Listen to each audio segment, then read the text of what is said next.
was Fernando Valenzuela. That's why I'm pulling for the Dodgers. 49ers have been bitten by the injury bug pretty hard. Ayuk's out. CMC is still out. Debo has pneumonia. And that's just the offense. Matt Ford with the handle @FordM writing on Twitter. The 49ers' healthiest receiver right now was shot in the chest 2 months ago. Here's Kyle Shanahan. It makes you look into everything. I mean, we try to look into everything regardless. Obviously, with more issues that came up yesterday, you still want to look into everything, but has to do with what options are out there, with stuff that we can pull off that doesn't totally hurt us, that helps us now and doesn't hurt us for the future. Those answers aren't always out there. You got to be ready to get people better in your building. Okay, Brew. Greg Jennings is joining us here in a new suit.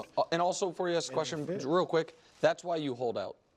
Yes. I I understand he's been criticized because he had the drops and people are like, he hadn't played well. The reason you hold out is because football is a brutal, violent sport, and he hadn't, I'm sad he got hurt. I'm very happy he got his money. Absolutely. Do you trust Purdy to save the 49ers season, bro?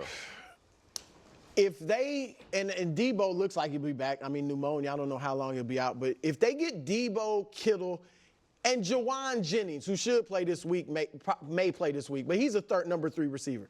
I think if they just have those guys and Jordan Mason as the running back, who knows when McCaffrey will get back, then Purdy will play well enough to keep them in the hunt. They got a tough road ahead of them, even if they're healthy, just because their schedule, we talked about it yesterday, is so tough, and now and their defense isn't as good as it used to be. I trust Purdy to do this as much as I trust any tier 2 quarterback. So I'm talking about after Mahomes, Lamar, Allen, Burrow, C.J. Stroud. I'll throw him in that group. After that, Dak, we see Dak without a running game. Doesn't look good.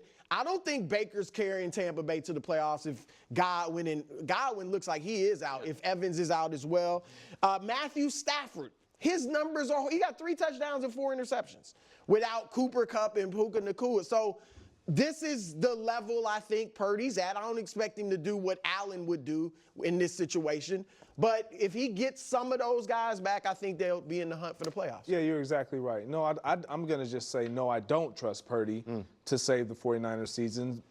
And simply because he's at the stage in his career where he still needs the other guys.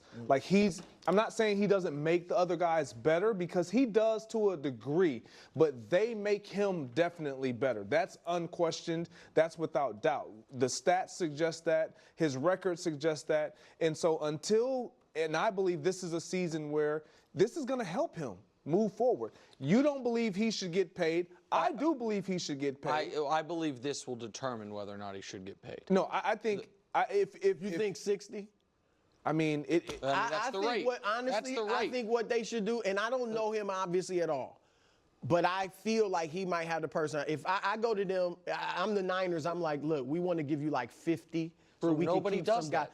That's all right. Mahomes isn't getting all the money he could get. Mahomes, nobody. But when you say that, literally nobody is. All right, but he might look to keep guys around him. I think he knows who he is. Yeah, I know you don't, but right now, I'm not saying continue. If his career continues, he will still need the guys as he continues to progress in his career. But right now, where he is, he needs those guys. They need him. And to your point, there's not many quarterbacks in this league. Could you name 5 in this league? Do it on their own. That part's totally true. But there's a difference between being able to propel a team that, on your own, so to speak. And I think your list is a good one. And by the way, I think Burrow is great. We haven't seen it's projection that Burrow could do it. I know you. Yeah. I don't want him trying to have Burrow argument. I would take issue with Josh Allen. We saw Josh Allen falter against. But he can get a team to the playoffs. No, but we need Amari Cooper. They can't win any Super Bowl. Yeah, but he can get them to the playoffs. And there is a difference between being able to propel do what Mahomes did 2 years ago, which is win the MVP, have the highest scoring offense in the league with McCole Hardman and Juju and those guys. That's a one-of-one thing. Sky Moore, yeah. That's take him out of it. The question is, are they totally sunk? In my opinion, is Purdy going to be a deficit on them without these guys? And I don't think Purdy can save their season. I think Christian McCaffrey might be able to. The Niners, line of demarcation for this team is Christian McCaffrey. It was why they traded for him before anybody knew Brock Purdy's name. And it's, in my opinion, why that is the most significant injury they've suffered this year, is him not being around. We can show you the numbers over the last 3 years. This isn't a Brock Purdy thing, because there's some Jimmy G in there. There's even a couple Trey Lance. Was Trey Lance starting then? I think so. That's when he broke his leg. Yeah. With Christian McCaffrey, they're unreal. And one of those losses was the game they got all their quarterbacks hurt in the NFC title game. Another was overtime in the Super Bowl. And without him, they're just not that good. And there is, and I know, I'm the bad guy on this. I think if CJ Stroud, as great as everyone thinks he is, if CJ Stroud, midway through this year, around the time of like his 25th career start, had a horrific game, and from that moment forward became a turnover-prone player, and the Texans went from winning 3 out of every 4 games to winning 1 out of every 3 games, we'd say, uh-oh. And that, by the way, whether you guys want to acknowledge it or not, is exactly what happened with Brock Purdy. Now, maybe he'll pull himself out of it, but we can show it to you. Since the Ravens, prior to the Ravens game, he was, forget even the team record, he was awesome. 47 touchdowns, 11 picks, a 118 rating. Since then, now we can say, oh, but he played well in some of those spots in the second half. It's all true. But that's a 12-game sample. I don't think you can dismiss that he was able to get them to the Super Bowl. And actually was the reason they came back and beat Detroit. Like he scrambling, had a couple 20-yard runs or at least one. You know what I'm saying? I'm not denying that he had a brilliant second half of the NFC title game. I'm not. And I think he was good in the Super Bowl. He wasn't Mahomes. He was good.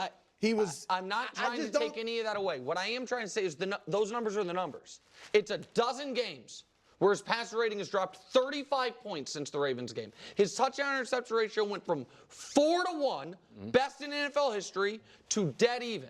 The team won 6 out of every 7 to 1 out of every 2. Those are the numbers. So asking that player in the midst of that to now, with the least talent he's ever played around, he's ever had around him, save us, he's not going to be able to. Yeah, I don't think they expect him to. Yeah, and it's tough. It's tough, especially when you got guys who you haven't had a lot of time with at all. Like Ronnie Bell. Ronnie Bell, yep. The kid, Ricky Pearsall. Ricky Pearsall. Like, you haven't even been on the field with these guys, let alone them understand what it takes to play. And they haven't even really been in situations where you expect their game to elevate. Right. It's going to take time. And it's time that they don't have, because they're sitting at 3rd in their division right now today. Yeah. Can I give a bright side real quick? Do we have time? Bright side is this. This is kind of the bright side of the downside. I know you guys think it's impossible, but if he does go full pumpkin these next 10 weeks, the Niners have avoided a disaster. I feel like it's silly to discuss that. Yeah, I did.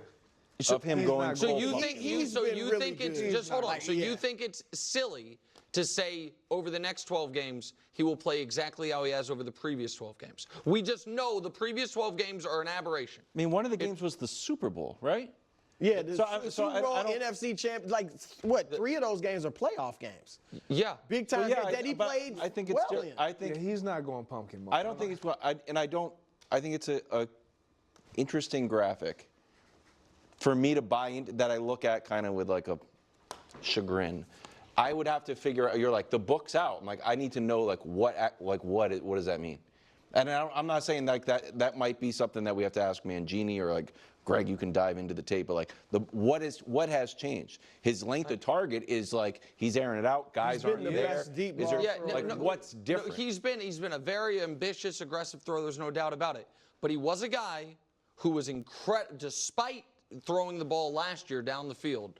Very good about taking care of the football, to a very turnover-prone player, and to my eye, a guy who has, maybe because of some of the scrambling success, a little Baker Mayfield and Cleveland-ish, thinks he's a little more escapable than he is, and he gets caught. And so we'll see. We're going to get to see it all play out. Yeah, we'll see. But I think in my opinion, That's it's gonna be unfair to say it's impossible that the next 12 games